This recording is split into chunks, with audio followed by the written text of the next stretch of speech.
Voilà, c'est parti. Bonjour tout le monde. Collège international des seniors Harmattan, notre cycle de visioconférence. Et aujourd'hui, c'est Anne-Marie Guillemard, professeure émérite, EHESS, qui va se présenter et nous présenter un travail dont je lui laisse le titre parce que c'est elle qui verra.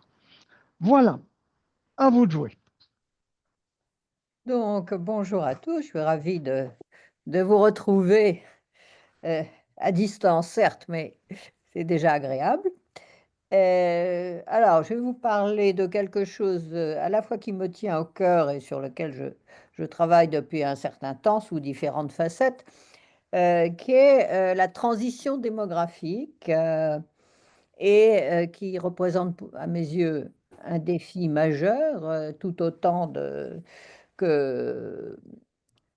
que celui concernant le réchauffement climatique, par exemple, mais dont on parle à mon gré, beaucoup moins, même si, je suis certaine que ceux qui, militent en faveur de l'écologie trouvent qu'on ne fait pas grand-chose sur le réchauffement climatique, mais au moins on en parle et la transition démographique, on n'en parle guère.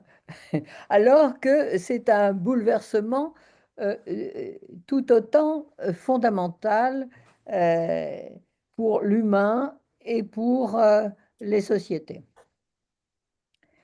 Alors, je vais essayer de vous dire un peu qu'est-ce que c'est la transition démographique, qu'on confond, souvent avec le vieillissement démographique, mais, c'est pas la même chose. Et et ça ne se réduit pas au vieillissement démographique, même si le vieillissement démographique est une part, de cette transition démographique. C'est loin d'être le tout, comme j'espère, vous le montrer et vous convaincre. Hem, le vieillissement démographique, vous savez ce que c'est, l'augmentation de la proportion des personnes de plus, disons 65 ans, parce que ça heu, c'est un âge seuil, qu'on prend souvent, encore qu'on prend parfois celui de 60 ans, mais qui me semble assez déplacé aujourd'hui. Heu Cette proportion des personnes âgées de 65 ans et plus, augmente sous l'impact de 2 facteurs, la diminution de la fécondité et la baisse de la mortalité. Voilà. Donc, on a coutume, pour les démographes au moins, de parler pour la baisse de la fécondité d'un vieillissement par le bas, c'est-à-dire moins d'enfants, et pour ce qui concerne la baisse de mortalité, d'un vieillissement par le haut, c'est-à-dire pas plus de vieux en quelque sorte, puisqu'ils vivent plus longtemps, donc plus de 65 ans par exemple. Heu Voilà pour, juste une présentation rapide, on viendra après sur des chiffres un peu plus parlants peut-être ou plus explicites. Heu, D'emblée, je voudrais dire qu'il y a pas de déterminisme démographique. Les transformations de la structure par âge auxquelles on assiste, ne dictent ni des conduites, ni des politiques. Elles jouent simplement comme un ensemble nouveau de contraintes auxquelles on doit s'adapter, et ça, c'est important à mes yeux parce que, ça veut dire qu'il ne faut pas il faut se garder de sombrer dans le déclinisme ambiant, voire l'agisme, assez prégnant également, où on parle du choc du vieillissement démographique, au nom de ce choc du vieillissement démographique, eh bien, on assisterait au ralentissement de la croissance, aux pénuries de main-d'œuvre et au vieillissement de la main-d'œuvre, euh, à la hausse des dépenses publiques, parce que les vieux, ça coûte cher, c'est connu, euh, et à la baisse des recettes. Bon, voilà un panorama habituellement fait, hein. On retrouve ça même dans les... J'ai vu ça récemment dans Le Monde, avec une page entière sur la transition démographique, mais qui était uniquement axée sur le côté calamiteux, enfin, avec une illustration, parce que je termine là un petit livre sur l'agisme, et il y a une illustration que je vais sûrement reprendre si j'arrive à avoir les droits, euh, absolument qui dépeint à mes yeux tout à fait le déclinisme autour du vieillissement démographique, c'est le vieillissement de la main-d'œuvre.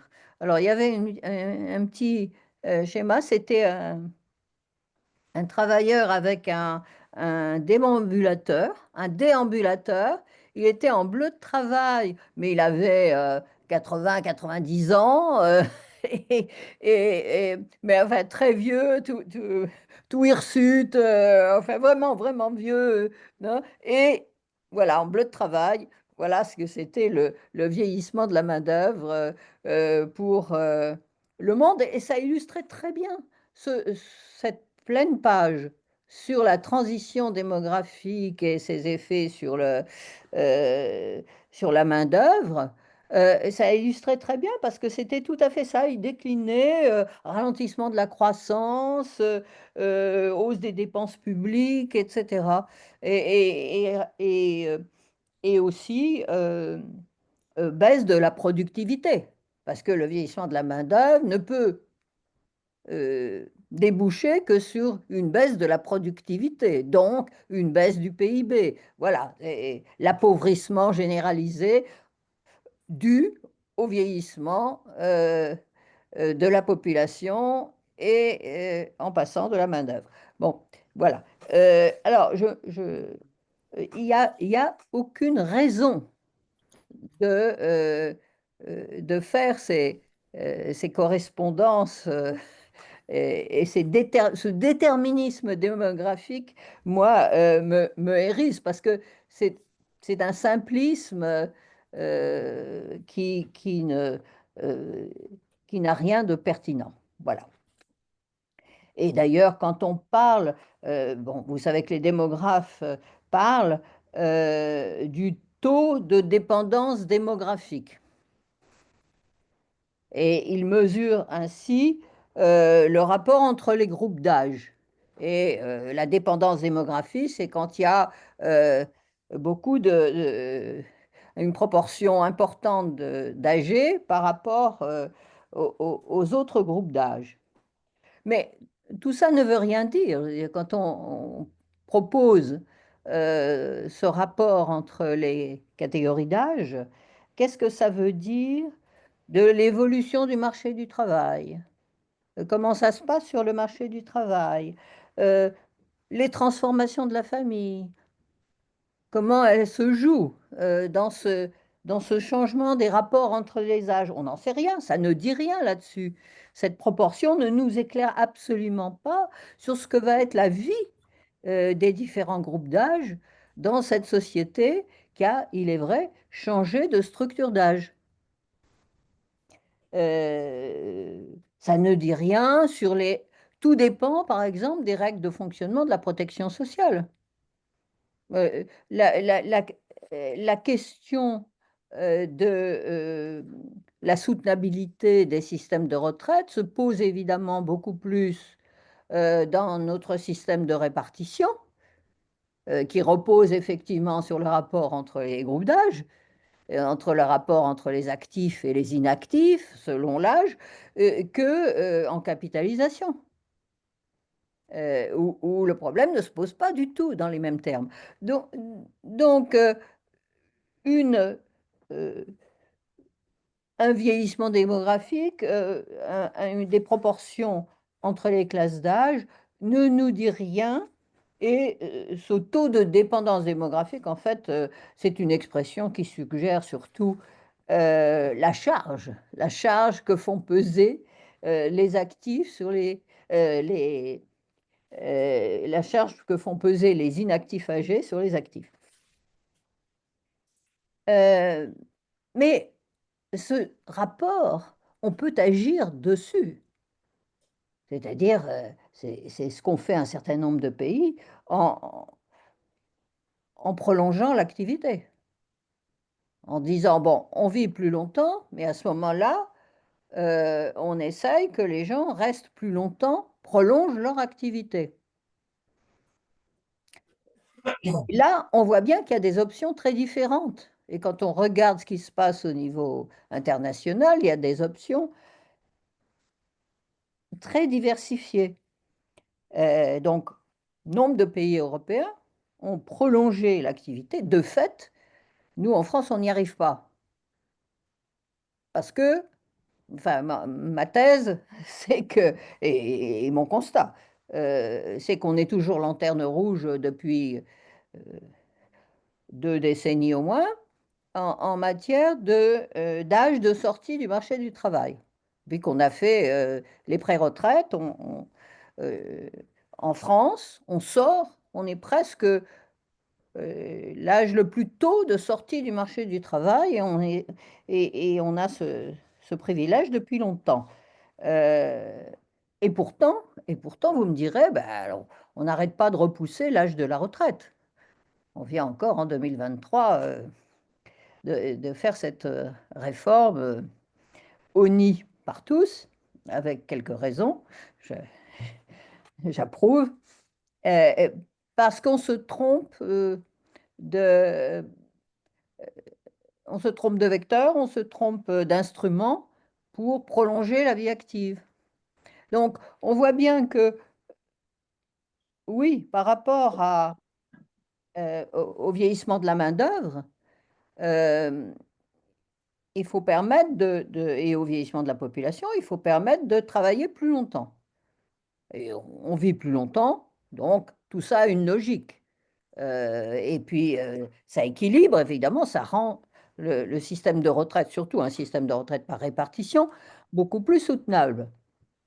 Oui, mais le problème, c'est quel instrument? Et si vous prenez l'instrument de l'âge de la retraite, comme on a fait en France, et exclusivement l'âge euh, d'accès au droit à la retraite, euh, eh bien, ça n'a pas l'effet escompté, parce que il y a tout l'aspect euh, conditions de travail, soutenabilité du travail, donc, qui fait que si on n'agit pas sur un travail plus soutenable, moins usant et plus attractif aussi, si on n'a pas, et après, après 40 ans, on a 50% de moins de formation professionnelle qu'avant 40 ans. Donc, si vous n'agissez pas, il y a un petit son, c'est pas fini.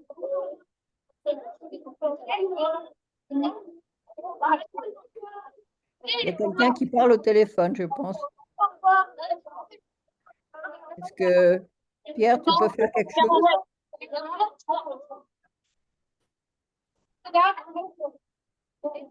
Pierre, tu peux faire quelque chose? Ou il n'y a que moi qui suis gênée?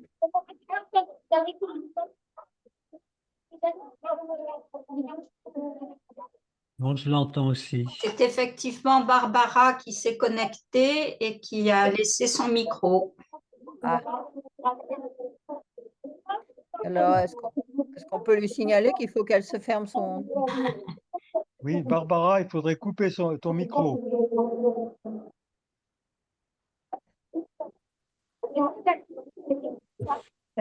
C'est un peu difficile là, parce que... Pierre, normalement, puisque tu es le maître Oui, Non, mais tu on dois peut, pouvoir la couper, Pierre. je peux pas le couper, non? Normalement, oui. Ah oui, j'ai pas cette... Barbara. Barbara, il faudrait couper ton micro.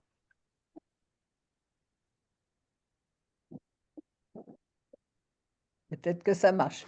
Alors, Barbara, merci. Oui. Je continue parce qu'on entendait ton téléphone, ta conversation téléphonique. Bien, je reviens avec mon propos sur les retraites, les réformes des retraites. Ah non, ça continue. Qu'est-ce qui se passe? Barbara, comme vous êtes dehors, on entend tous les bruits. Il faut couper Ah, le micro, en fait, Barbara. je suis... Il faut couper le Oui, micro. Couper le micro, d'accord. parce qu'on entend tout. C'est bon? Merci. Oui, donc, je reprends mon exemple de la réforme des retraites.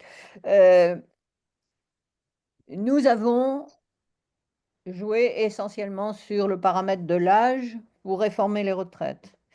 À l'inverse de ce qu'ont fait des pays comme la Finlande ou beaucoup d'autres pays européens, qui ont d'abord agi, mis en place des politiques actives de l'emploi pour améliorer la soutenabilité du travail, réduire l'usure au travail, assurer la lutte contre l'obsolescence des connaissances, mais pas à 50 ans, c'est trop tard, tout au long de la vie. Donc, développer la formation tout au long de la vie. Ce dont nous sommes assez éloignés en France, si on regarde la formation tout au long de la vie, elle est pas présente en France, elle n'existe pas. Après 40 ans, enfin, la formation se concentre sur les jeunes, la formation professionnelle, et elle est assez peu présente après 40 ans. Donc, tous ces éléments sont nécessaires pour permettre de prolonger l'activité. Si vous n'agissez que sur l'âge d'ouverture des droits à retraite, eh bien, vous avez toute une série de personnes qui ne peuvent pas prolonger l'activité, ou parce qu'ils sont usés, ils ne peuvent pas tenir en emploi plus longtemps et c'est d'autant plus difficile quand vous passez de 62 à 64. C'est autre chose pour des gens qui sont rentrés à 20 ans dans des emplois pénibles. Eh bien, il y a des limites très fortes. Donc, quand vous avez un système comme le nôtre qui ne laisse aucun choix aux individus, qui sanctionne énormément le fait que vous n'avez pas vos annuités pour avoir une retraite décente et pleine, donc, vous mettez toute une série de personnes en difficulté et dans l'incapacité de prolonger l'activité. Plus vous n'agissez pas sur ceux qui sont déjà sortis du marché du travail. Or, vous avez une grande proportion de personnes qui, à 61 ans, ne sont déjà plus en activité. Ils ont été déjà sortis du marché du travail par l'agisme au travail qui s'exerce, la discrimination à l'encontre de l'âge au travail qui s'exerce fortement en France. Confère le rapport du défenseur des droits, le dernier rapport du défenseur des droits qui porte sur les seniors dans l'emploi, publié en décembre 2024 et qui est tout à fait probant sur cette question. Donc, on voit bien qu'il y a différentes politiques possibles pour répondre à cette question du vieillissement de la main-d'œuvre et de la transition démographique. Et la passion française, ce que j'appelle la passion française pour les bornes d'âge dans les politiques publiques, et le gouvernement par l'âge va à l'encontre d'une capacité à pouvoir s'adapter au vieillissement de la main-d'œuvre et au vieillissement démographique en général. elle va à l'encontre parce qu'elle fige en quelque sorte les catégories d'âge, alors que précisément euh, euh, les, les évolutions et notamment les progrès de l'espérance de vie changent complètement la signification des âges. Donc, quand l'INSEE nous sort des chiffres sur vieillissement démographique, les 60 ans et plus seront tant, ça n'a pas de sens parce qu'aujourd'hui, les 60 ans, les 60-65 ans, disons, sont plutôt en activité. L'âge moyen de sortie du marché de retraite aujourd'hui, c'est 64 ans, quelque chose, en France.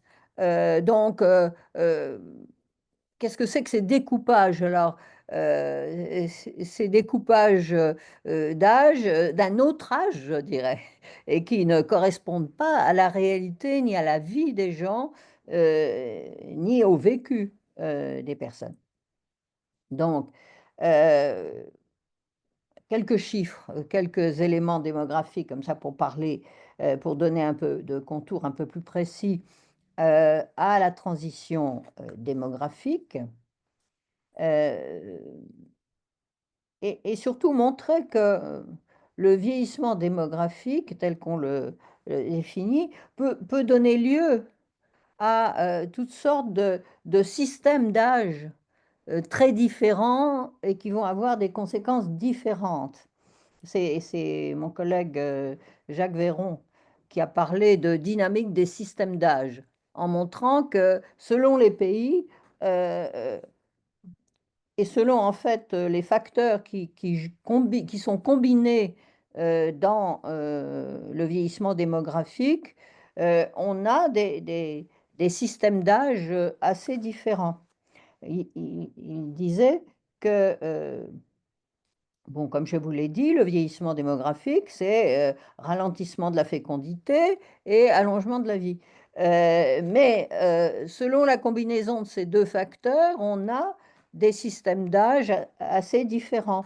Euh, Par exemple, en France, si on nous compare par rapport à l'Allemagne ou au Japon, eh bien, on a un vieillissement démographique qui est plus tiré par l'espérance de vie qui est élevée chez nous, que par la baisse de la fécondité, qui a bien résisté par rapport à nos voisins européens ou par rapport au Japon, par exemple.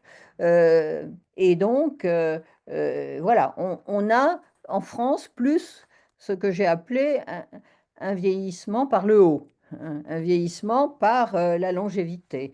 Alors qu'au Japon, vous avez un vieillissement, vous savez que le Japon est un pays où le vieillissement est très prononcé, et ce vieillissement, il est dû au ralentissement très fort de la fécondité depuis très longtemps, et en même temps une longévité qui est parmi les plus grandes au monde avec la France. Donc voilà, il a deux facteurs qui poussent tous les deux vers un vieillissement démographique important. Et par exemple, euh, certes, l'allongement de la vie et le vieillissement démographique sont corrélaires, est un phénomène mondial, mais elle prend des formes un peu différentes selon le poids de ces deux facteurs et en plus euh, la vitesse de cette transition démographique est très différenciée. Par exemple, la France a mis plus d'un siècle pour, de 1875 à 1980 pour passer de 7 à 14 de population de plus de 65, oui, de plus de 65 ans. Donc, on passe de 7 à 14 de population, disons, âgée, si on définit 65 comme la borne d'âge. Mais au Japon, ils ont mis 26 ans. Donc, un siècle, 26 ans. Et quant au Brésil, Chine, Chili, à peine plus de 20 ans. Donc, vous pensez bien que dans ces conditions de temps extrêmement réduits, ça implique un volontarisme de politique publique et une réactivité particulière. Le Japon, en particulier, se présente comme un pays où la réactivité et la réponse des politiques publiques à ce vieillissement extrêmement rapide est quasi exemplaire. Pour moi, c'est un pays très intéressant à cet égard, parce qu'ils sont conscients de leur vieillissement et que très tôt, que ce soit pour le vieillissement démographique et les pénuries de main-d'œuvre, ils ont très tôt allongé la vie de travail avec des mesures de politique publique très volontaristes. Et ils y sont arrivés, puisque c'est un des pays où on travaille le plus tard, mais avec une certaine euh, optionnalité et en tout cas des possibilités de le faire. Parce qu'en France, vous avez beaucoup de gens qui voudraient travailler plus longtemps, mais ils ne le peuvent pas parce qu'ils sont sortis de l'emploi très tôt et beaucoup plus tôt qu'ils ne le voudraient. Et dans des situations de précarité, en conséquence, difficiles à vivre. Donc, vous voyez que c'est un phénomène mondial, certes, mais une rapidité dans la transition démographique dont les proportions ne sont incommensurables. Et donc peu de temps pour relever les défis que pose cette question. L'espérance... ah oui, qu'est-ce que je voulais dire là oui, je n'avais pas fini ça. Alors, il y a aussi la question de ces systèmes d'âge différenciés, c'est aussi l'emboîtement des différentes générations. Comment ça se passe? C'est-à-dire comment les différentes générations s'emboîtent dans le système des âges. C'est déjà dans les différents pays, avec l'allongement de la vie, on passe à 4 générations coexistantes qui changent quand même les rapports intergénérationnels. Et puis, l'âge, ce phénomène de l'âge. L'âge est une notion multidimensionnelle. L'âge d'une personne, c'est bien sûr le nombre d'années qu'elle a vécu, mais aussi le nombre d'années qui lui reste à vivre. Et dans son vécu, c'est évidemment important. Quand vous êtes un survivant dans les années 70 et que vous avez 90 ans, vous n'avez plus d'amis, plus de relations, plus de parenté, ou enfin, bon, plus d'égo d'âge. Par contre, si vous avez 90 ans aujourd'hui, bien sûr, parce que même centenaire, vous avez encore quelques... euh, donc, vous voyez bien que le fait que les années qui restent à vivre, le reste à vivre est aussi important que les années qu'on a vécues, parce qu'il définit le contexte et il va définir donc les contours de ce que vous vivez comme personne d'un âge donné. Et, donc tout ça est fonction de la composition par âge de la population, et donc de son vieillissement démographique et de l'espérance de vie du pays dans lequel vous vivez.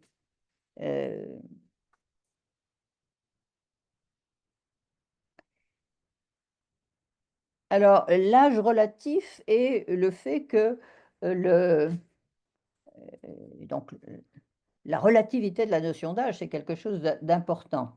Et aussi la définition des des étapes d'âge, qui sont évidemment relatives, ces définitions. J'exprimais tout à l'heure le temps restant à vivre, qui est évidemment en lien direct avec la longévité, mais une espérance de vie de 25 ans, par exemple, ben, c'était quoi? C'était une femme de 47 ans au début des années 1920. C'était une femme de 57 ans à la fin des années 70, 1970. Et puis aujourd'hui, c'est une femme de plus de 60 ans, puisque l'espérance de vie à 60 ans pour une femme aujourd'hui est de 27,8 années. Et pour un homme, comme vous savez, ils ont une longévité moindre, 23,4 ans. Donc pour eux, on n'est pas tout à fait à 25 ans. C'est des choses qui comptent énormément. Quand vous... j'avais dit un autre chiffre, je ne sais pas où je l'ai fourré.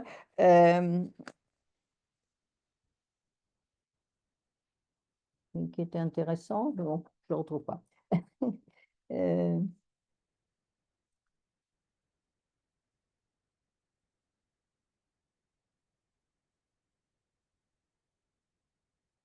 Oui, avec la longévité croissante, il y a une évolution très rapide. Par exemple, en France, en 2040, un habitant sur 4 aura 65 ans ou plus.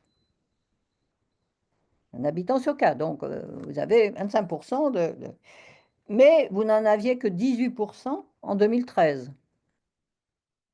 Donc la proportion, c'est ce qu'on appelle le vieillissement. Il se développe vite, mais ça veut pas dire que ça ne renvoie pas à cette image désastreuse du vieillissement que j'évoquais tout à l'heure, qui est une évolution fatale qui grève nos sociétés.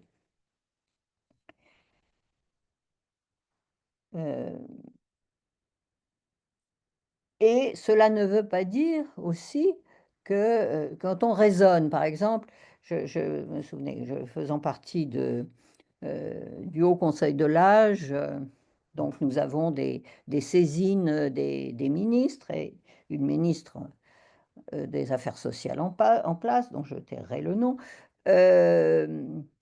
nous a fait passer une saisine en disant, voilà, avec le vieillissement démographique, l'âge de la dépendance va faire que nous allons être submergés quoi, par la dépendance du grand âge et qu'il faut prendre des mesures. Bon, voilà, donc c'est relativement agiste comme vision de la société, mais en même temps, c'est un non-sens. Parce que, alors moi j'ai fait remarquer au Conseil que, bon, il n'y avait pas d'âge de la dépendance, que justement le vieillissement s'était extrêmement diversifié. Et donc, et deuxième raison, il n'y a pas d'âge de la dépendance parce qu'aujourd'hui, ça se déplace.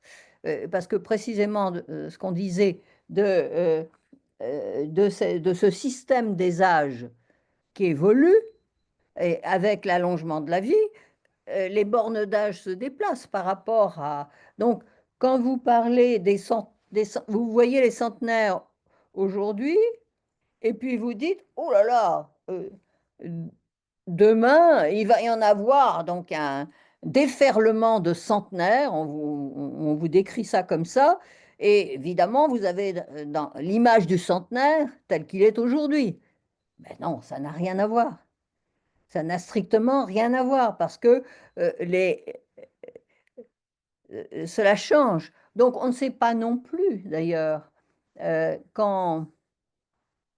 De la même façon, quand nos décideurs publics ont fait cette réforme des retraites de 2023, en disant on va porter l'âge de la retraite de 62 à 64 ans, ben, ils ne savent pas en fait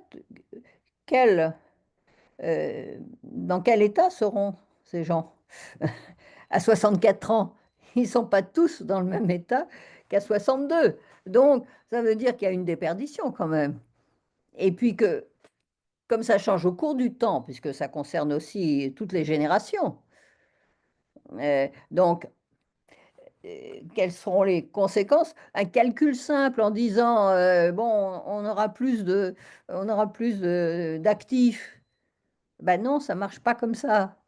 Parce que quelle sera l'usure au travail, quelles seront les conditions de travail, etc. Comment ça jouera sur leur capacité à prolonger 2 ans de plus, on ne sait pas grand-chose. Et on ne peut certainement pas euh, euh, avoir un raisonnement mécanique. Attendez, une seconde, je vous demande une seconde. Parce que Yves,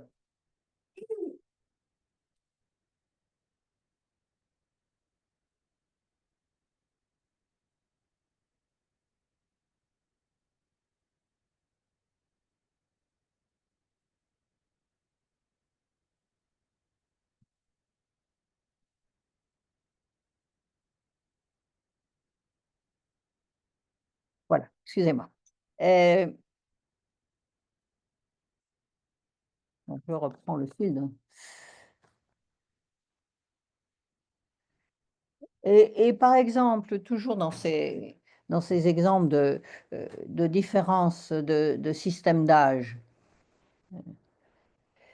dire que, par exemple, comme on l'a écrit, comme certains l'ont écrit, aujourd'hui, les moins de 20 ans sont en proportion moins nombreux que les plus de 65 ans. OK, bon. En termes de calcul, oui, la proportion a changé. Mais qu'est-ce que ça veut dire en termes de compréhension et d'adaptation, d'interprétation des adaptations à préconiser? Rien. Rien. Tout dépend qui sont ces 20 ans et moins, quelle est la place qu'on leur fait dans la société, tous, et les plus de 60 ans, où est-ce qu'ils sont au travail, en inactivité forcée, tout dépend. Donc, ce que je veux vous dire là, c'est que effectivement, un raisonnement démographique euh, pur qui ne regarde pas derrière, mécanique en quelque sorte, qui ne regarde pas derrière le sens social que tout ça prend, et n'a pas de sens, ne nous permet pas de comprendre comment on peut s'adapter à cette transition démographique et quel sens elle a pour nous. D'autant qu'il y a une sorte de... Moi qui travaille depuis 1 an sur l'agisme, et de comprendre qu'est-ce que c'est que ce racisme anti-âge qui est très présent dans notre pays et dans quelques autres, mais particulièrement présent en France. Et pourquoi? Et il y a une sorte de paradoxe, parce que cet agisme soit de plus en plus présent, alors que la part des seniors au sein de la population est de plus en plus importante. Et ce qui est encore plus curieux, c'est que cette discrimination, elle est peu visible et peu dénoncée par rapport à d'autres discriminations. Et donc, la défenseur des droits dit d'ailleurs qu'elle a très très peu de plaintes en matière de discrimination à l'encontre de l'âge, y compris dans l'emploi, alors que c'est peut-être dans l'emploi où il y a un peu plus de plaintes contre discrimination par l'âge que dans d'autres domaines. Par exemple, tout ce qui est autonomie, enfin, ce qu'on appelle les services sociaux pour l'autonomie, la prise en charge de l'autonomie, qu'on a appelé longtemps dépendance, que même encore aujourd'hui, même dans des textes législatifs, cette notion de dépendance, qui était quand même, enfin ça c'est une spécialité française, d'appeler dépendance la dépendance du grand âge. Parce que pour les autres dépendances, pour les autres pertes d'autonomie, comme celle du handicap, on ne traite pas ça de dépendance. Et en plus, la loi en France, la loi, je veux dire, en France, il y a une particularité, c'est qu'on a une borne d'âge, là encore, entre l'assurance dépendance qui concerne les plus de 60 ans et la prise en charge du handicap, la politique à l'égard des handicapés, qui concerne les moins de 60 ans. Donc il y a une sorte de discrimination parce que cette assurance qui s'appelle maintenant assurance autonomie est beaucoup moins généreuse que les dispositions législatives, que la loi pour le handicap. Donc à réfléchir. Bon, tout ça parce que effectivement, les vieux, ça risque de coûter cher, donc il fallait être beaucoup moins généreux pour des pertes d'autonomie où il y avait une montée de l'âge de la dépendance, comme le disait cette ministre. Et donc il fallait contenir les dépenses. Voilà. Non, tout ça pour vous dire que ces bornes d'âge, quand on les prend telles quelles, elles n'ont pas de sens, elles ne signifient pas, sauf l'interprétation qu'en fait la société ou la manipulation de l'âge qu'elle en fait pour contenir des coûts, par exemple.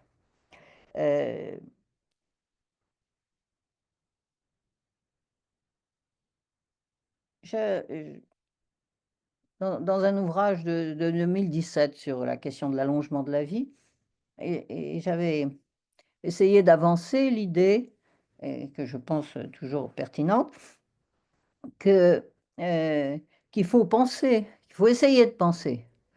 C'est ce que je fais, j'essaye de faire un peu devant vous, essayer de penser la nouvelle étendue de la vie humaine, puisque cette longévité, elle est croissante, sans la réduire au vieillissement de la population, sans la réduire à cette question du vieillissement.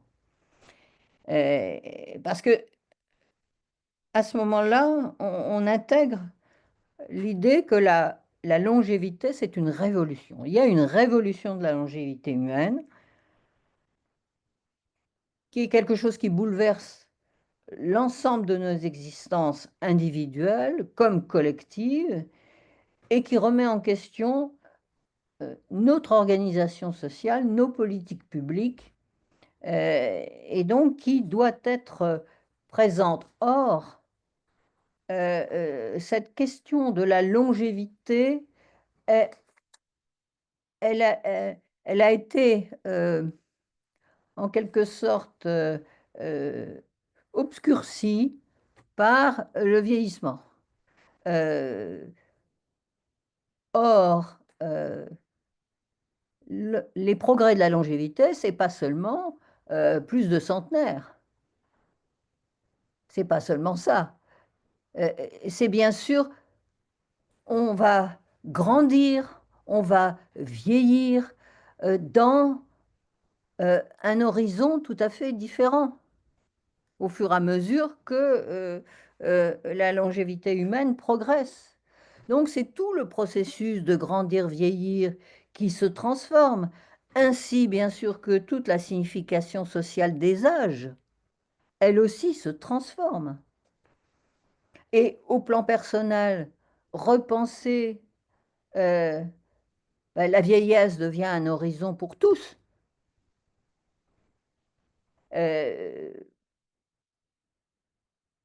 L'avenir c'est au moins 10 ans, voire 20 ans après sa retraite. Parce qu'il y a quelque chose de nouveau. Parce que dans les années 60, après la retraite, c'était 3-4 années de survie. Aujourd'hui, c'est 20 ans, voire plus en France. Donc, voilà, ça change la vision de son parcours, de son avenir, l'horizon. Tout est modifié. Et en même temps, c'est toute la métamorphose du parcours de vie, la manière dont on le réfléchit et de la manière dont la société devrait intervenir sur ce parcours de vie pour l'accompagner, et ça veut dire donc inventer, pour ce qui est des politiques publiques, une nouvelle politique des âges. Et c'est ça que ne font pas les déclinistes. La vision décliniste du vieillissement, c'est il se fixe sur en fait, des stéréotypes de l'âge qui font qu'il projette ces stéréotypes sur la société de demain, alors qu'elle n'aura rien à voir, strictement rien à voir, et qu'en plus on peut la changer. On peut tout à fait avoir une société avec un PIB croissant.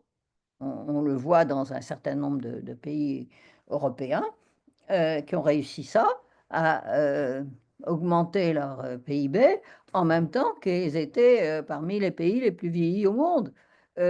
Donc, tout ça est possible. Ce sont vraiment des stéréotypes.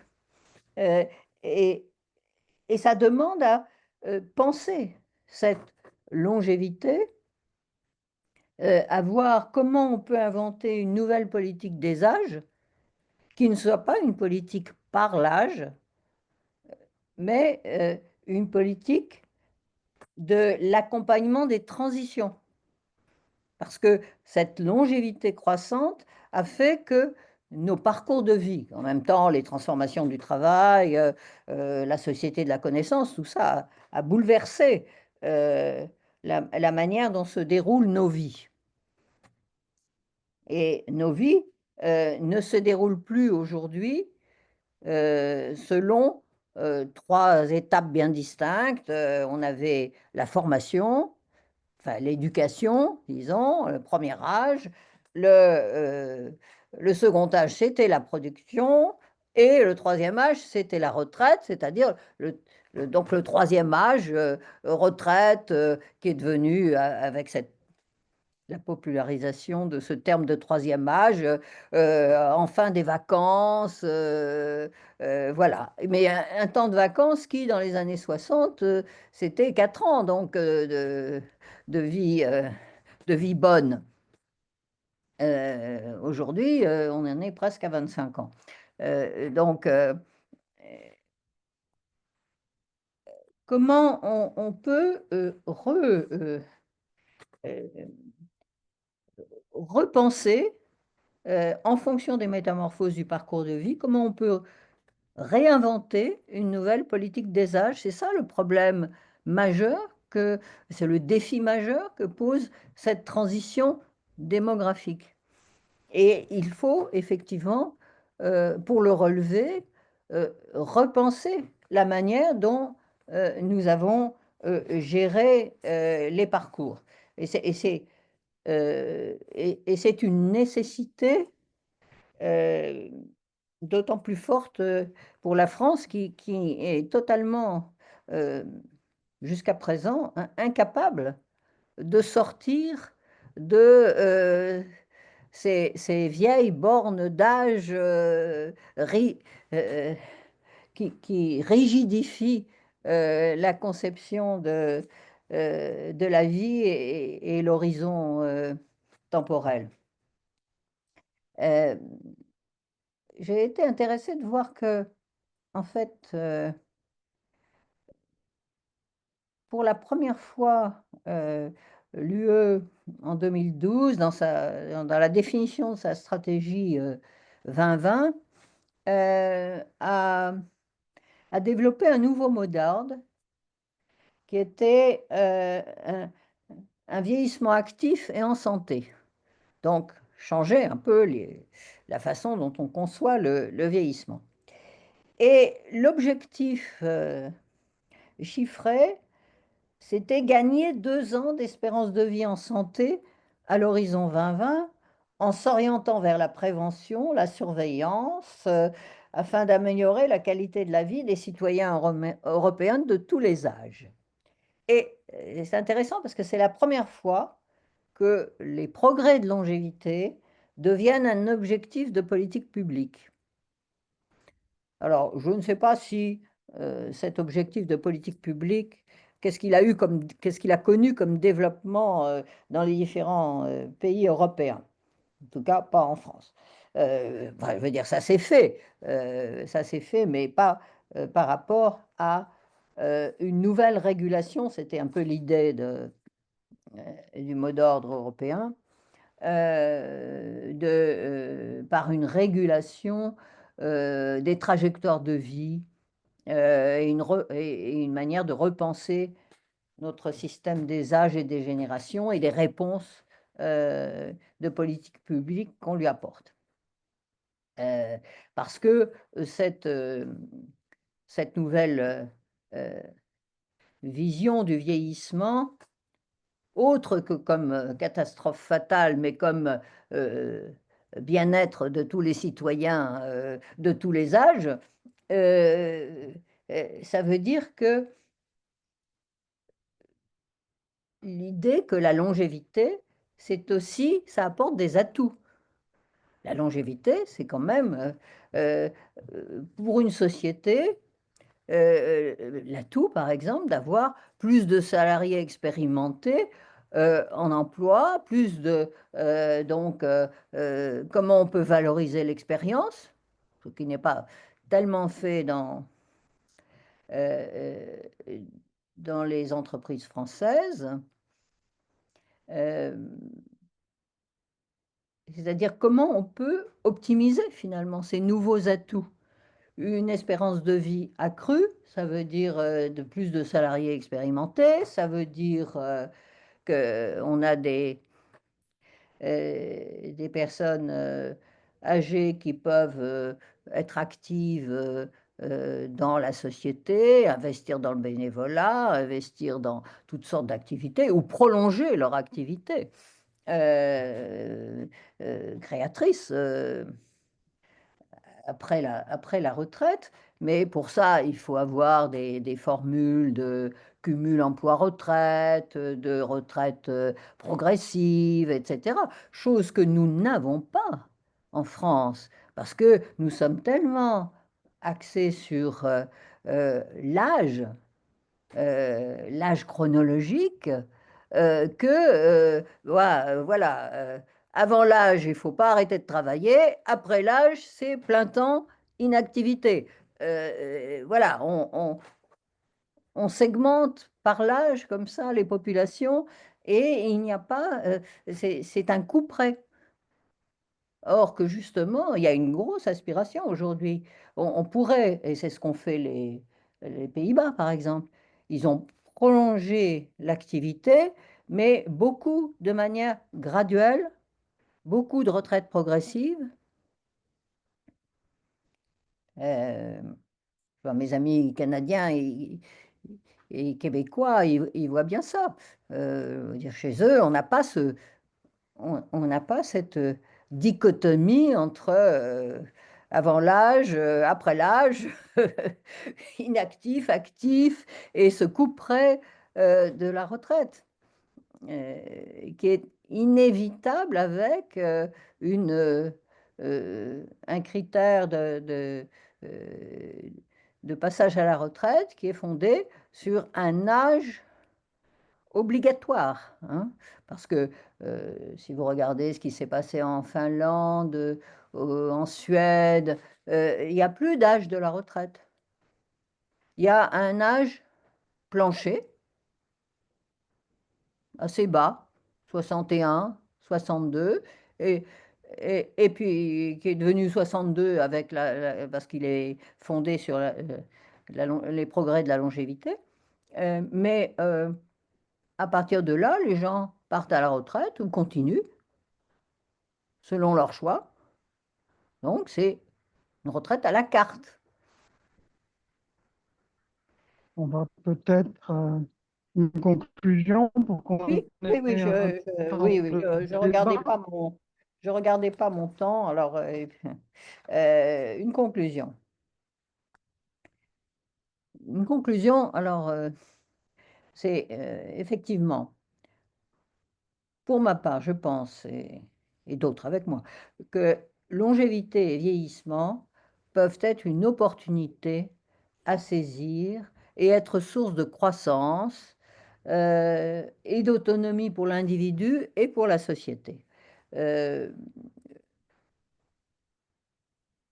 et à l'inverse, il y a maintenant pas mal de rapports qui montrent que ce que coûte l'agisme, considérable, le coût de l'agisme, euh, ne serait-ce qu'en PIB, en point de PIB, tel que ça a été calculé. Mais je pense que pour saisir cette opportunité qui aujourd'hui reste quand même un impensé des politiques publiques assez largement, hein. L'opportunité du vieillissement, on n'en entend pas souvent parler. Euh, et surtout de la longévité, parce que derrière évidemment, le vieillissement cache cet aspect euh, les atouts que représente l'allongement de la vie, qui est quand même une très très bonne nouvelle. Et nos progrès sont considérables. On a encore gagné un an. Je lis une statistique où euh, euh, il y avait 10 ans de retraite en bonne santé et que depuis 2010, on avait encore gagné un an de retraite en bonne santé.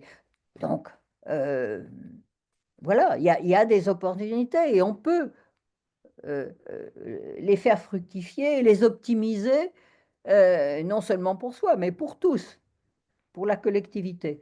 Euh, donc c'est une bonne nouvelle, mais à la condition que on s'adapte et qu'on prenne les bonnes politiques publiques pour s'adapter avec une stratégie préventive du cours de vie, pas des âges seuils qui définissent des transitions parce que ça ne marche plus, et puis qu'on prenne en compte la différenciation des parcours de vie qui est tout à fait marquée, et plus on avance en âge, plus c'est différencié, plus votre histoire de vie pèse, plus la génétique aussi et toutes sortes de facteurs font que plus on avance en âge, plus les parcours sont différenciés, les situations sont différenciées, donc qu'on cesse de parler les vieux, c'est 65 en plus, et ça pèse et ça a un coût.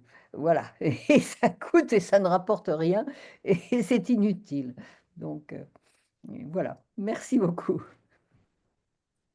Bravo, merci Anne-Marie. Alors maintenant, discussion, proposition, réaction, question.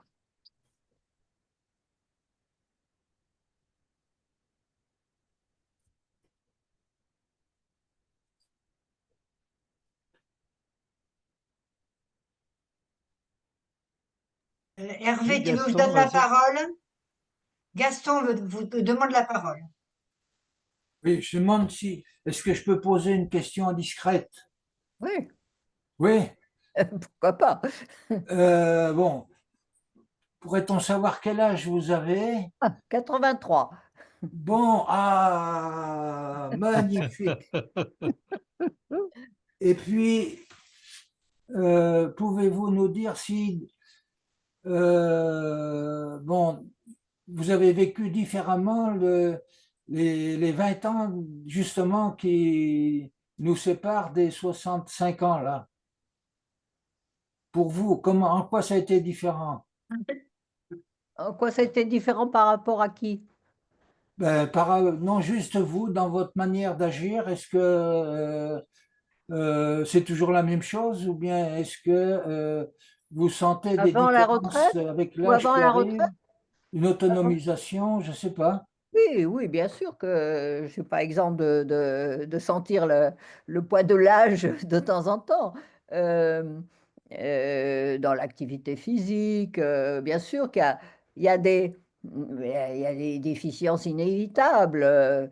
L'audition qui commence à baisser un peu, voilà. Mais ça n'empêche pas de continuer à fonctionner, à penser. Je veux dire, c'est pas un. Et, et je pense que mon expérience aussi, mes travaux accumulés, me donnent une vision un peu plus large, peut-être un peu plus distante euh, que celle que j'avais lorsque j'étais chercheur et universitaire. Pas tenté, je me sens toujours universitaire, mais euh, voilà.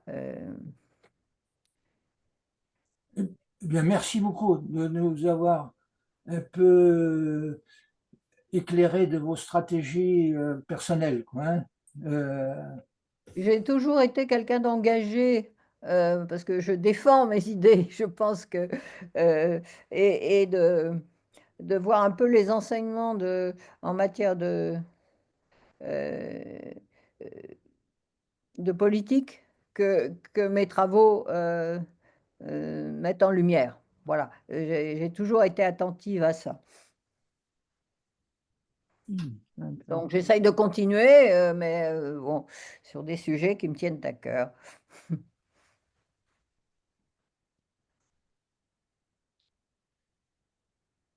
Pierrot, Pierrot, ouvre ton micro, Pierrot. Ton Juste le micro. temps Voilà. de faire balayer le curseur pour ouvrir le micro. Oui, et merci beaucoup, Anne-Marie, pour la richesse de ce tableau-là que tu nous dresses. Moi, je me dis, c'est celui sans doute de notre actualité quotidienne pour aller vers un plus de sagesse. Je relie beaucoup le chemin de l'âge à celui de sagesse, et puis aussi relier sans doute cette actualité-là à la métamorphose de nos parcours, tu disais, vers une présence surtout non formalisée ni Ah, figée de nos devenirs qui, en nature, sont certains. Je pense aussi que les parcours de vie sont des invitations permanentes à la transition. De mon côté, persuadé que nos vies n'ont de sens que dans des inclusions actives. Et je me dis, comment assurer ces passages vers plus d'épanouissement garanti pour chacun. Et je m'arrêtais dans ma tête en vous écoutant, surtout sur ce passage-là du travail à l'activité. Euh, le travail donne par nature une identité sociale. Et comment est-ce que l'on peut continuer cette identité sociale dans l'activité qui permet de continuer à la fois des apports réciproques, mais aussi, me semble-t-il, des apports importants vers la société. Et ma question, même si j'ai des pistes dans ma tête, ce serait, je sais pas, quelle modalité, quelle mesure préventive, quel accompagnement, quelle proposition on peut faire les uns et les autres sur le terrain là où on est. Je pense que par exemple, les réseaux d'échange réciproque de savoir sont des moyens de terrain qui permettent d'accompagner ou de relancer ces éléments. Merci beaucoup parce que je trouve que votre exposé là amène plein de questions enfin, que dans ma tête, ça reste à hiérarchiser. Voilà. merci pour la question. Euh, si je peux répondre, Bien sûr. il me semble que effectivement les réseaux d'échange réciproques, etc., c'est important. Mais il faut aussi il y ait une reconnaissance sociale de, de ce qu'on peut apporter dans l'engagement qu'on maintient et dans les réflexions qu'on amène. Donc c'est cette reconnaissance sociale qui me semble très important à considérer en termes en termes sociétal, quoi. Comment la société peut être à l'écoute et non pas marginalisée comme elle le fait beaucoup. Bon, moi, je suis un peu privilégiée parce que dans ma fonction universitaire, je continue à avoir des journalistes et des gens qui m'interrogent. Bon, donc, on a une certaine reconnaissance de ce qu'on dit ou de ce qu'on fait, mais ce n'est pas le cas de tous. Et je sais que beaucoup de retraités qui veulent s'engager dans le bénévolat, par exemple, disent combien il leur est difficile de trouver, combien la quête de reconnaissance est souvent euh, malmenée, sans résultat, et même parfois on les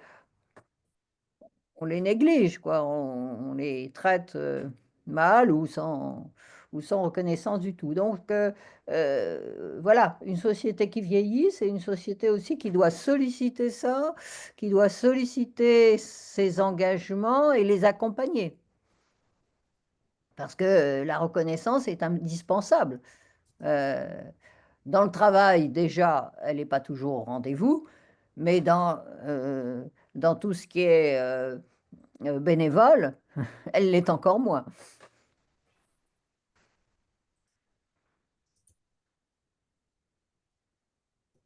Questions, réactions? Je voudrais dire quelque chose. J'ai l'impression qu'il y a aussi une question de la manière dont le travail est considéré. C'est-à-dire que le discours dominant en France est quand même que mis trop sur la pénibilité du travail, sur euh, le, le plaisir de ne pas travailler, c'est-à-dire privilégier dans le discours tout ce qui est en dehors du travail. euh, et là, il y a peut-être à revoir cette notion de travail, parce que certes, il faut faire attention à la pénibilité, mais heureusement, il n'y a pas que la pénibilité dans le travail et que en changeant, en faisant attention aux conditions de travail, on peut transformer les conditions de travail pour justement grandir et continuer à travailler si on le désire. Et là, ce couperet qu'il y a avec cette notion de retraite est invraisemblable. C'est-à-dire que avec ce couperet, quand on sort euh, du milieu de travail, on se retrouve complètement invisibilisé, sauf à prendre des mesures pour faire en sorte que cela change. Mais c'est à titre individuel, ce n'est pas du tout à titre collectif. Et ça, ces deux visions, donc revoir la vision que l'on a du travail d'une part, et d'autre part, passer à autre chose qu'un couperet dans la transition, me paraîtrait être les deux urgences sur lesquelles travailler.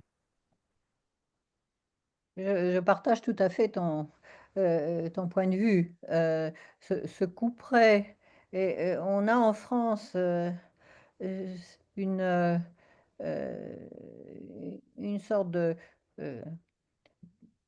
d'association entre l'âge de la retraite, repousser l'âge de la retraite, qui est le thème de nos dirigeants, mais qui est associé à la soutenabilité financière du système.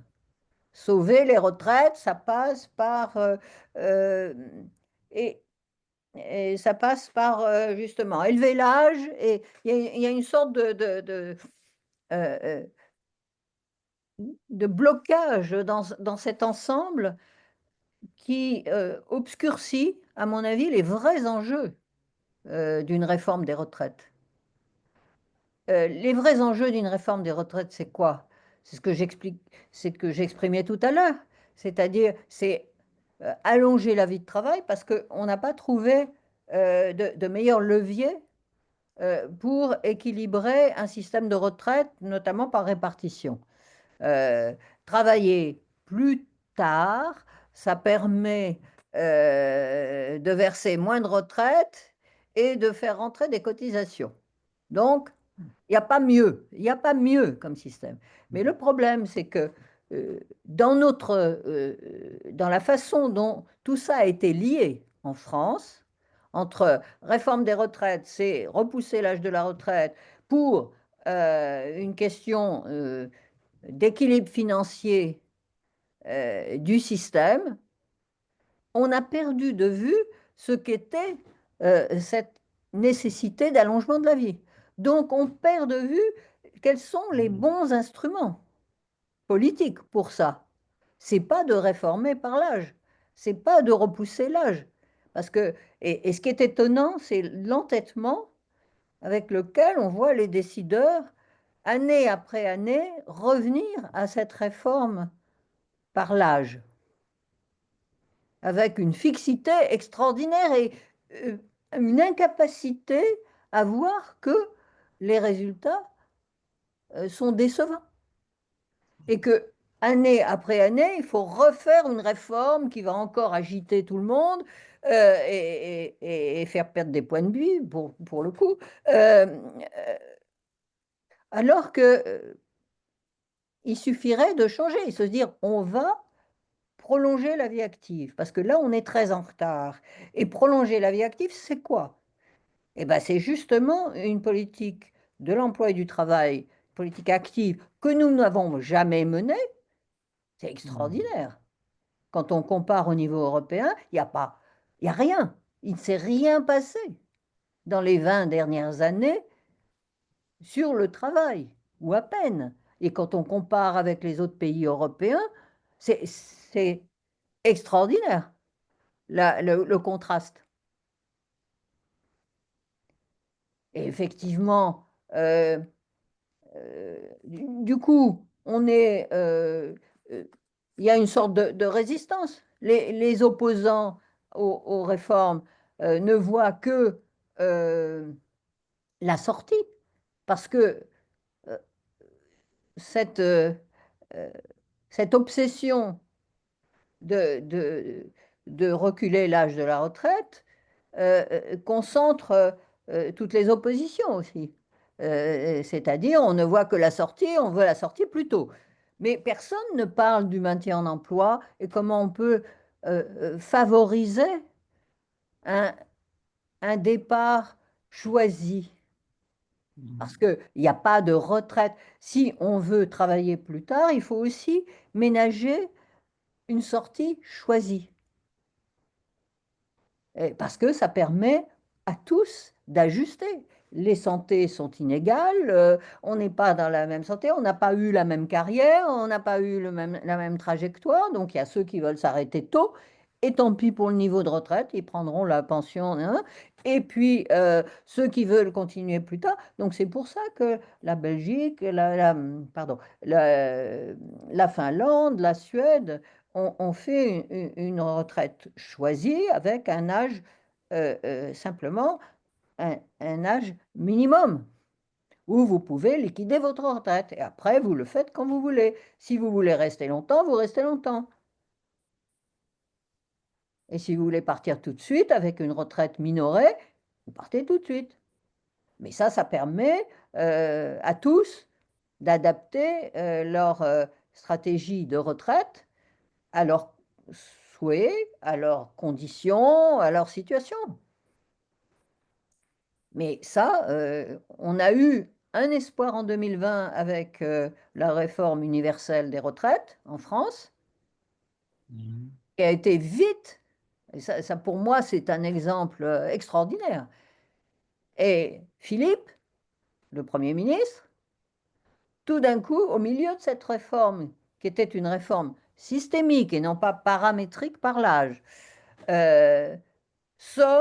brandit un âge pivot à 64 ans. Et là, la patatras, la CFDT s'en va, il n'y a plus personne pour soutenir le projet, et de toute façon, Covid passera par là, et la retraite, cette réforme sera complètement oubliée. Mais elle était partie sur une retraite choisie. Et le Premier ministre, en accord avec le ministre des Comptes publics, qui était Darmanin à l'époque, brandit cet âge pivot. Et c'est la fin. Ne peut-on pas, Anne-Marie, justement, plaider l'argument politique, c'est-à-dire qu'à l'arrière-plan de tout ça, il y a une réelle volonté de passer à un système de retraite par capitalisation qui intéresse au premier chef beaucoup d'organismes assurantiels, etc. Ça pourrait être, à force de mener cette politique jusqu'à son absurdité, on est quand même en droit de se demander pourquoi ce prétendu aveuglement. Moi, personnellement, je me pose des questions. Non, mais il y a certainement cette idée-là à droite.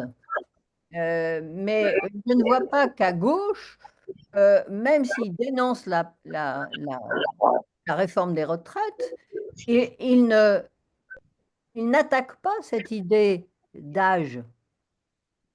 Ils ne remettent pas en cause. Ils ne plaident pas pour une prolongation choisie de l'activité. La gauche n'est pas forcément moins aveugle. Et ils ne réclament pas ce qu'il faudrait, c'est-à-dire une amélioration des conditions de travail pour un travail plus soutenable, un accès à la formation tout au long de la vie. Voilà. Pourquoi la gauche ne demande pas ça? Non, ils ont perdu aussi de vue l'objectif. Bernadette, une retraite. demande la parole. Bernadette. Oui, il me semble qu'il y a un aspect que vous n'avez pas du tout abordé dans votre présentation de la transition démographique. Enfin, vous l'avez juste abordé, mais très rapidement, c'est effectivement l'évolution de la nature des emplois. Parce qu'avec le vieillissement, on a beaucoup plus besoin d'emplois de services qu'on en avait besoin avant. Si, parce qu'il y a tous les services à la personne qui sont beaucoup plus importants et du coup, vous n'avez pas du tout abordé le problème de l'immigration pour justement lutter contre ces effets, j'allais dire, du vieillissement et d'avoir, j'allais dire, une main-d'œuvre plus jeune, etc. Donc, il me semble qu'il y a des aspects là que vous ne traitez pas, mais qui pourraient apporter aussi un éclairage dans les politiques publiques. Alors, je ne sais pas, je n'ai pas du tout regardé non plus les statistiques démographiques sur les répartitions par âge des différents types de populations qu'il pouvait y avoir aujourd'hui en France. Mais je pense que ça pourrait nous apporter aussi des éclairages sur ces questions de vieillissement. Je veux dire, la répartition des différents... Oui, là, je ne vois pas votre dernier point. Oui, sur les répartitions par âge, j'allais dire, entre la population française, de nationalité française, et les populations de nationalité étrangère. Et parce que bon, pas en France. Alors, c'est simple, nous n'avons pas de statistiques de ce type, de l'origine. Je crois que ça a changé quand même. Oui, non, mais on n'a pas ces données-là. Il y en a extrêmement peu. Il y en a, mais très, très, très peu. Bannis. Ils sont bannis, de même que... Mais je pense que les services à la personne, vous avez raison, c'est une évolution importante et avec le vieillissement, les services à la personne sont absolument nécessaires et ils sont sous-payés en plus, donc c'est un problème. Il y a un problème de pénurie de main-d'œuvre dans ces services à la personne qui est assez dramatique. Et on sait que, par exemple, en Italie, en Allemagne, etc., que ce sont des immigrés qui tiennent ces oui, justement, c'est pour ça que je posais le lien avec la question. En France, on n'a pas de mais c'est certainement le cas. Elles sont elles sont peu diplômées, mais ce n'est pas c'est pas une fatalité, parce qu'au Japon, ils ont procédé autrement. Et ils ont revalorisé la profession de service à la personne pour personnes âgées Mhm. avec des diplômes d'État. Il y a des care managers maintenant au niveau de chaque municipalité qui vont évaluer les besoins, proposer. Et ils ont revalorisé. Alors, c'est peut-être pas assez, mais parce qu'ils avaient à lutter contre les pénuries de main-d'œuvre qui ne sont pas très favorables à l'immigration au Japon. Oui, Alors, ils en ont maintenant, mais ils ont trouvé d'autres solutions, c'est-à-dire revaloriser euh, la profession Mhm. autant que faire se peut. euh, et, et donc, c'est pas une fatalité d'avoir des immigrés pour. C'est même assez peu joué en Allemagne, en Italie, c'est Mhm. vivant du servage. Hein, ils sont à domicile, ils ont très peu de liberté. Enfin bon, c'est pas forcément comme ça qu'il faut penser les réponses de la société au vieillissement des populations. Mhm. Et je pense que pour moi, le Japon m'intéresse parce que c'est une réponse beaucoup plus par le haut, disons. Mhm. Oui. Oui, non, mais je suis bien d'accord avec vous. Effectivement, le Japon, c'est une société qui est moins ouverte, j'allais dire, que la nôtre, à un multiculturalisme, à tout va, quoi. Certainement pas. Mais en même temps, ils trouvent des solutions, ils anticipent et ils trouvent des solutions par Mhm. rapport à ce que vous décriviez, des services à la personne, euh, du- du- des soins de longue durée. Voilà, ils ont fait une assurance soins de longue durée qui est d'une qualité, enfin, avec des prestations en service, etc., qui sont parmi les plus élevées au monde en termes de quantité de services, avec une intégration des services euh, à l'égard de la perte d'autonomie, mais aussi des services préventifs pour le maintien de Mhm. l'autonomie. Il y a presque autant dans les prestations euh, bon, nous, ça s'appelle l'APA, mais l'APA, on a que, ça ne concerne que les personnes en perte d'autonomie élevée et donc très âgées aujourd'hui. euh, et c'est uniquement curatif. Il n'y a pas de préventif en France. Et ça, c'est dramatique. Ça, c'est dramatique parce que comment voulez-vous faire face à un vieillissement accéléré de la population si vous n'intervenez pas en amont pour prévenir, par exemple, prévenir les chutes? Ça, c'est quelque chose. Les chutes de personnes âgées, c'est un coût énorme pour l'assurance santé. Et c'est très évitable. Si on fait un tour chez la personne, au domicile de la personne, qu'on élimine les causes de chute, parce que les causes de chute, après, ça fait une hospitalisation, fracture du corps et du fémur, ils ne peuvent plus rentrer chez eux parce Mhm. qu'ils ne récupèrent pas leur mobilité. Donc, maison bon, médicalisée, qui a un coût pour la société aussi. Et, et in fine, tout ça pour un défaut de prévention qui aurait coûté très peu.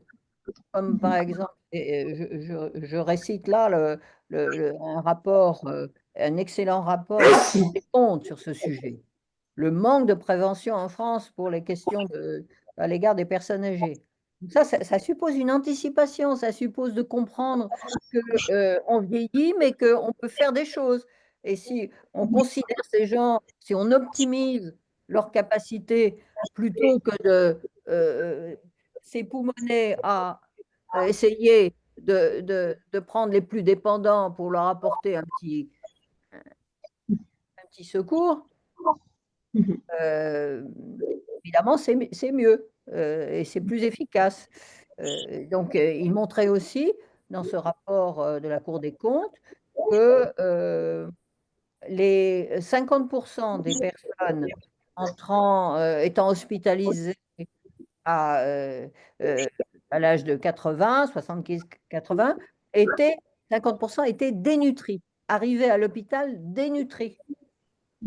Alors, on peut quand même avoir de la prévention, c'est à la fois conseil de nutrition, mais aussi tout ce qui est dentaire, entretien de la denture, des choses comme ça, des choses de prévention simples qui ne coûtent pas cher et qui peuvent avoir des conséquences sérieuses pour les individus et pour la société.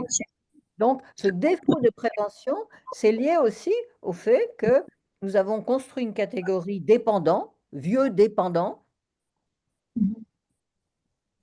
et que, voilà, on reste enfermé dans cette catégorie, on ne pense pas à la manière dont les gens avancent en âge, de ce qu'on peut faire pour prévenir ces pertes.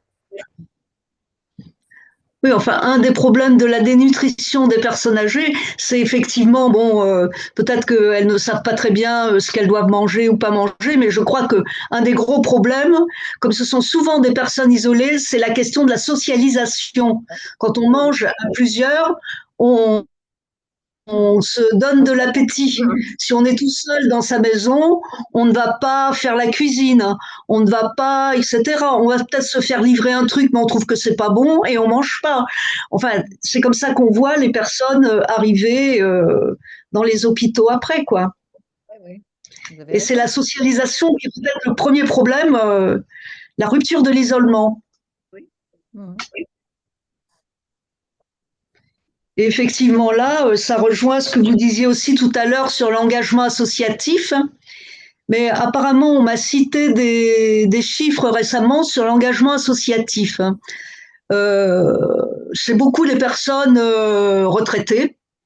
Enfin, avant le Covid, c'était beaucoup les personnes retraitées. Je me souviens plus du chiffre, je l'avais noté. Voilà. C'est encore le cas. Sauf que depuis le Covid, il y a eu une grosse chute de l'engagement chez les personnes retraitées. Alors, ça rejoint peut-être le problème de la reconnaissance dont vous parliez tout à l'heure, où on voit que cette question de l'agisme, qui est plutôt du dégagisme, y compris quelquefois dans les associations, qui fait que ça démotive les bénévoles de s'engager ou de continuer à s'engager quand il y a justement ces attitudes de dégagisme. Tout à fait d'accord. Une autre question sur la transition est la question des jeunes. Parce que l'intégration des jeunes dans la société, aujourd'hui, en France, est un très gros problème, en ce sens que à peu près 100 000 jeunes sortent du système éducatif sans qualification. Or, on nous dit que dans cette transition démographique, on va manquer de personnes actives. Or, on ne prépare pas ces actifs. Et je crois que là, il y a une contradiction complète. Tout à fait d'accord. Denise demande la parole, Voilà. mais il faudrait mettre ton micro. Activer ton micro, voilà. Ben, moi, ce que j'ai retenu beaucoup, c'est le mot adaptation. Parce que l'adaptation, c'est un peu une des clés, en tout cas, mais à tout âge. Donc, savoir s'adapter. Puis si on greffe à ça la prévention, en tout cas, moi, j'ai fait du tai chi, des trucs comme ça pour essayer de garder une mobilité puis un équilibre depuis longtemps, avec la méthode Feldenkrais aussi. Je pense que d'éduquer les gens à la prévention pour ce qu'ils peuvent faire d'eux-mêmes, sans nécessairement avoir de l'aide en plus de l'État, c'est bien, mais on a une petite part de responsabilité face à nous-mêmes. Donc, si on prend soin de soi, ce qu'on n'a pas appris vraiment quand on était jeune, ben déjà, ça aide à faire face au changement. Puis, c'est ça. En tout cas, merci beaucoup pour votre exposé. C'était vraiment très intéressant. Merci. Beaucoup. Merci. Anne-Marie, prévention, donc tu en as oui. pas mal parlé. Oui. Oui, par rapport à ce que vient de dire Denise, j'avais envie de dire que oui, c'est tout cette idée de bien vieillir qu'on entend aujourd'hui, mais j'ai un peu peur, et c'est à double tranchant. Je suis Ouais. totalement d'accord dans ce que vous venez de dire, mais en même temps, ce que j'aime pas, c'est dans le bien vieillir, la loi du bien vieillir, Mhm. c'est qu'en fait, on responsabilise les individus et qu'on ne change pas les conditions dans lesquelles ils vivent qui leur permettraient de bien vieillir. Donc, il y a une part de responsabilité de l'individu, mais il y a aussi une part de responsabilité sociétale. Et Ah oui, oui, oui, oui, absolument. voilà. Et donc, ce que j'aime pas dans le bien vieillir, moi, c'est pas ce que vous avez dit, mais ce côté, euh, c'est l'injonction à bien vieillir et débrouillez-vous pour bien vieillir, quoi. Ah non, non, moi, Ah, non, je vois ça plutôt comme un oui, complément ou une. C'est ça, il faut avoir les services, il faut un environnement qui est adéquat. voilà. Mais en tout cas, moi, je trouvais ça important depuis longtemps déjà, faute de penser que j'aurais effectivement les services. J'appelle pas ça le bien vieillir, je comprends la notion que vous dites, là, mais moi, c'est plus simple que ça. Là, je me suis dit, qu'est-ce que je peux faire pour me sentir bien de moi-même? Donc, j'ai choisi certaines options qui ont fait. Il existe un tas de choses. Hein. Moi, je vois ça comme un plus, un petit plus par rapport aux services ou aux soins qu'on peut avoir éventuellement. Là.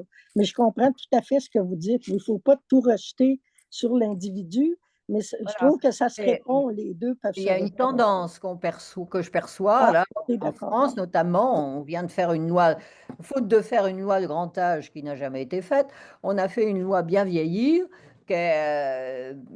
dont la portée est surtout de responsabiliser l'individu Ah, d'accord. et de dégager les responsabilités sociétales qui sont, de mon point de vue, tout aussi importantes. Ben, en fait, c'est ça, c'est le mot adaptation, c'est la clé, tant sur le plan de l'individu qu'au point de vue sociétal. Voilà, parce que pour reprendre mon exemple du Japon, qui est un pays que j'aime bien et qui pour moi, à bien des égards, est exemplaire, euh, ils ont, euh, ils ont développé l'idée qu'il fallait travailler plus tard, puisque le pays vieillissait rapidement, comme vous l'avez vu.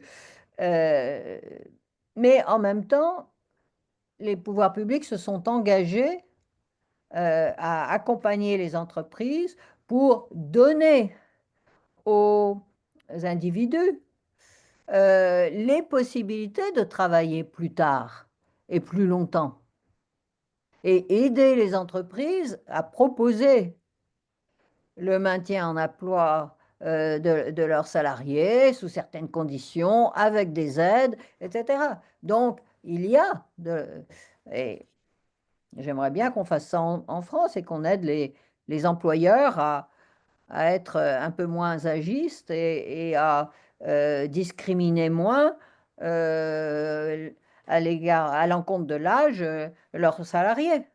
Et il est évident qu'en France, on n'a pas du tout accompagné les entreprises et du coup, elles continuent à être discriminantes à l'égard de leurs salariés âgés, pour beaucoup.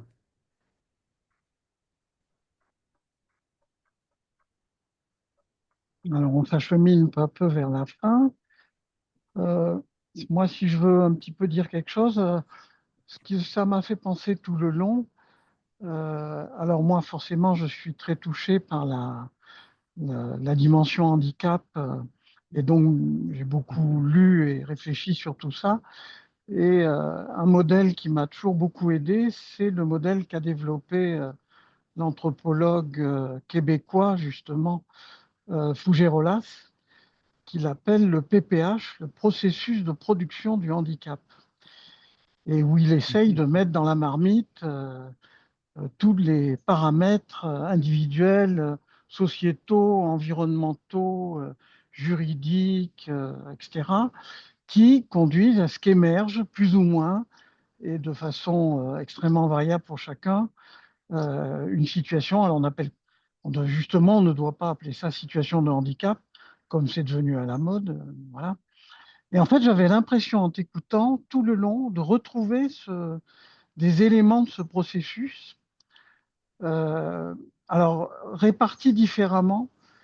En tout cas, quand tu parlais de la France, évidemment, tu parlais beaucoup de l'imaginaire et des idées fixes sur les chiffres et sur des espèces d'âge barrières qui deviennent des espèces de paramètres qui poussent d'un coup le processus de production d'une personne étiquetée, âgée, avec tout ce que tu as dit. Et c'est vrai que je réfléchissais qu'en fait, c'est ça qu'il faut qu'on attrape et qu'on réfléchisse, c'est ce processus de production où se mélange à la fois ce que nous dit Denis, c'est-à-dire ou le bouquin de Gaston sur l'auto-formation de l'octogénaire, qu'est-ce que je fais de ma vie, et en même temps cet immense environnement dans lequel nous sommes, qui est fait de politiques publiques, de situations matérielles, de culture, d'histoire, etc., etc. Et on ne travaille pas cette marmite. Du coup, effectivement, on sort des personnes âgées stéréotypées de la marmite. Et on fabrique une réponse stéréotypée. Euh, une autre remarque que j'ai envie de faire, c'est en tant que professionnel de santé, où nous, on est très formés à la prévention, hein, tout ce qui est kinésithérapeute, ostéopathe, prof de yoga, enfin bon, pour prendre des métiers que je connais bien, nous sommes des acteurs de prévention par définition, quoi. Et on sent bien que la prévention qu'on essaye de proposer est une espèce de prévention en boîte qui ne correspond pas euh, eh ben, à toutes les personnes qu'on croise, comme si c'était du prêt-à-porter de prévention qui ne répond pas à ce que vit chacune des personnes qui, évidemment, a des vies très, très différentes. Et on sent bien que la proposition qu'on a, là encore, elle n'est pas pensée, elle n'a pas d'épaisseur, elle est stéréotypée, quoi, là, elle aussi. Voilà. On sent qu'elle vient d'une pensée stéréotypée, justement. Ça m'a toujours frappé. Du coup, beaucoup de professionnels inventent des tas de petites choses.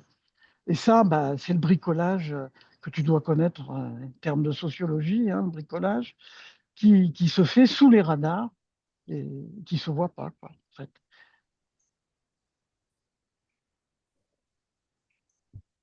Oui, oui, j'ai des échos de ce que tu évoques là en processus de production du handicap. Dans mon travail sur l'analyse de l'agisme, où, où ce qui m'apparaît, c'est qu'en fait, la source de l'agisme, particulièrement en France, c'est le poids des politiques publiques. C'est ça. Elles Euh, veulent répondre et donc en fait, des grosses machines qui proposent des, des représentations stéréotypées des choses avec des âges seuils. euh, 60 ans, par exemple, pour l'allocation personnalisée autonomie, c'est-à-dire euh, la- le soin de longue durée en France. Bon, et il y a cette fracture entre 60 ans, c'est l'APA, c'est pour les vieux, dépendants, et de l'autre côté, euh, les handicapés tous âges, ils ont droit à un traitement différent beaucoup plus favorable, où on prend en compte leurs besoins on prend en compte tous leurs besoins de mobilité, leurs besoins d'accompagnement dans différentes situations, tandis que si on compare ça, si on compare ce système à l'égard du handicap, de prise en charge du handicap, et avec l'APA, dans l'APA, on ne prend en compte que la mobilité à l'intérieur du logement, hein. Le reste, personne ne s'en soucie. Donc, si la personne ne peut pas sortir de chez elle, personne ne s'en occupe. Si elle reste toute seule chez elle toute la journée, personne ne s'en occupe. Ça ne rentre pas dans les prestations. C'est ce qui est incroyable. C'est-à-dire que les besoins ne sont pas pris de la même manière. On a besoin que d'être lavé, nourri. Quand on est vieux, dépendant, on a besoin d'être lavé, nourri et, et faire le ménage chez vous. Point. Aucune autre prise en charge. Et que soins infirmiers délivrés par l'aide-soignante, en plus de la toilette. Voilà, donc des besoins basiques de survie. Et le reste n'intéresse pas la société, pas pris en compte.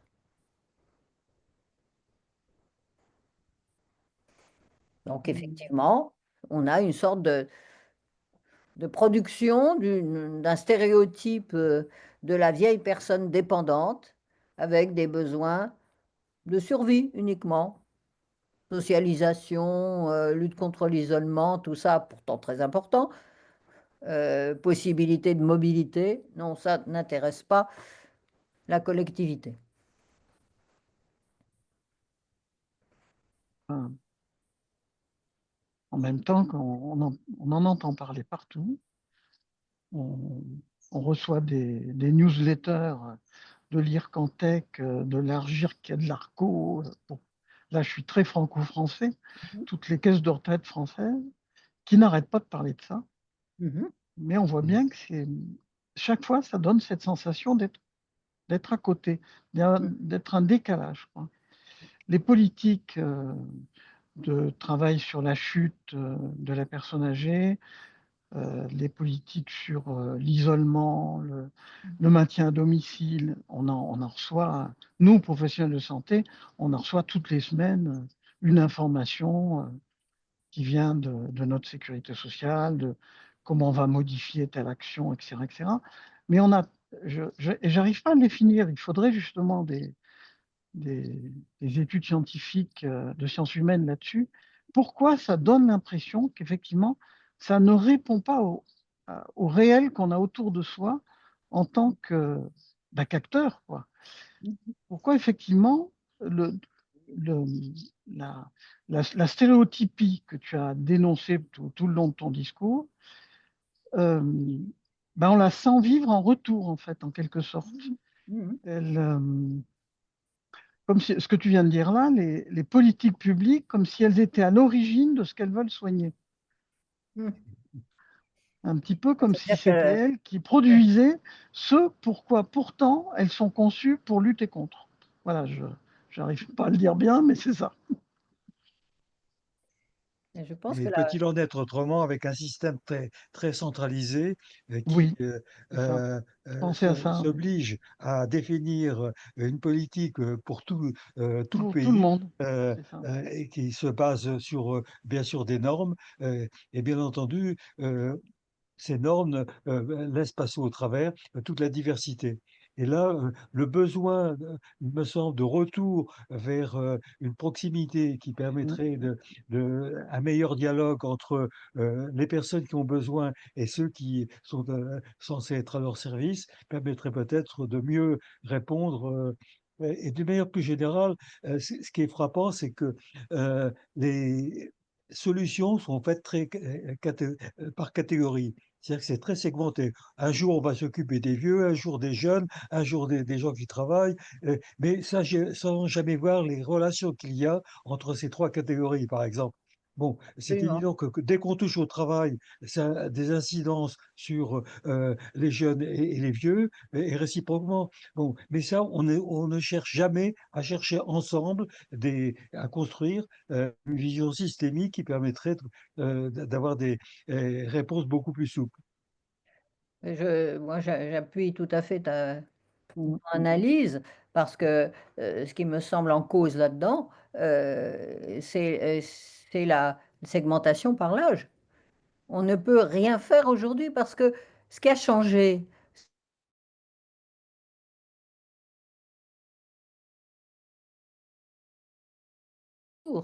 aujourd'hui, c'est-à-dire qu'à un même âge, on n'est pas dans les mêmes situations.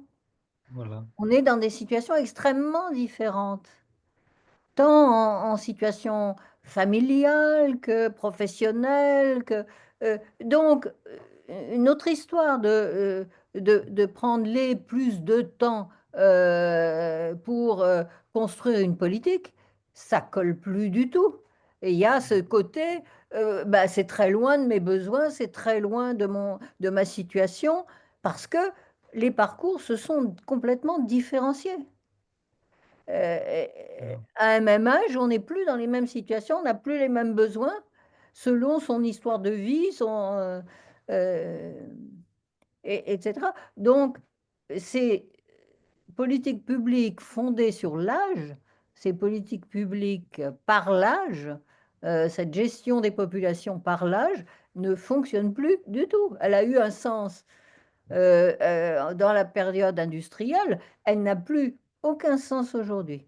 Et, et, on, et beaucoup de pays ont changé leur politique publique sur les questions de transition démographique. Ils ont ouvert de l'optionnalité dans les choix, etc.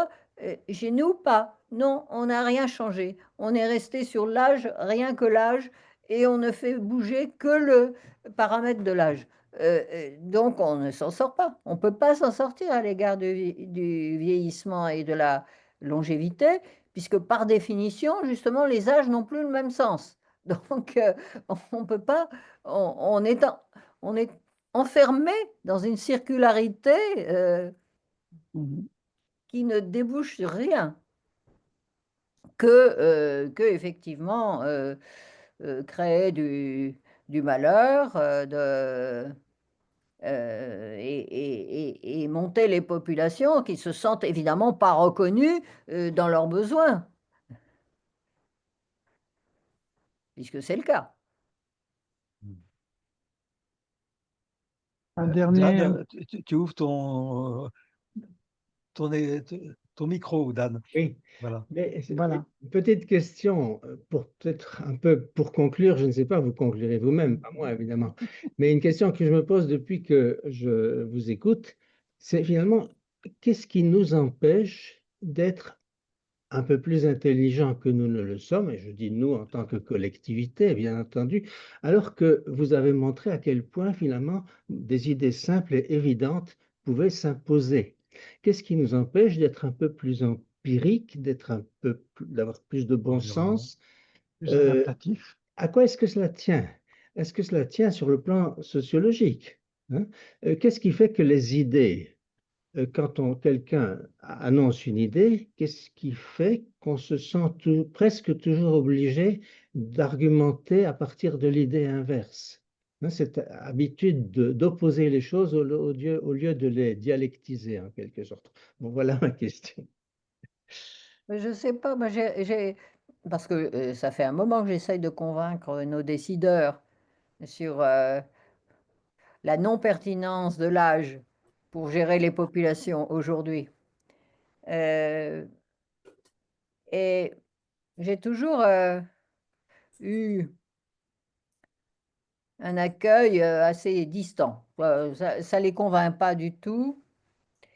Et encore, il n'y a pas longtemps, j'ai été invitée chez le ministre du Travail sur la retraite, les questions de la réforme des retraites, une fois de plus, et je lui disais, mais il faut en sortir de l'âge. Sortez de l'âge, mettez de l'optionnalité. Et faites des politiques du travail et de l'emploi, en tant que ministre du Travail et de l'Emploi.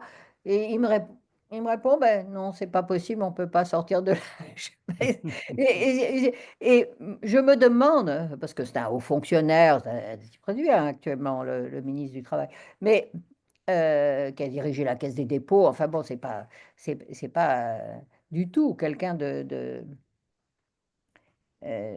médiocre. Mais et je pense qu'il y a peut-être, je me suis demandé si ce n'était pas notre fabrique des décideurs publics en France. L'École nationale d'administration, tout ça, même si elle a été vaguement supprimée, enfin bon. Mais il n'en reste pas moins que le moule est un moule économique, démographique, qui amène à une certaine façon de réfléchir et de Un pays concevoir. jacobin, Anne-Marie, hein, On est très dogmatique Cobain, et pas du très tout jacobin, pragmatique. très jacobin. Oui, jacobin, mais pragmatique, pas pragmatique du Pas tout. pragmatique du tout, non. Ouais, et c'est ce qui nous manque, je pense. Enfin, cette fabrique des élites, je pense qu'elle est pour quelque chose dans la, la façon dont perdure cette segmentation par l'âge de nos politiques publiques, qui est maintenant un peu archaïque par rapport à ce qui se passe, par rapport à la transition démographique, etc.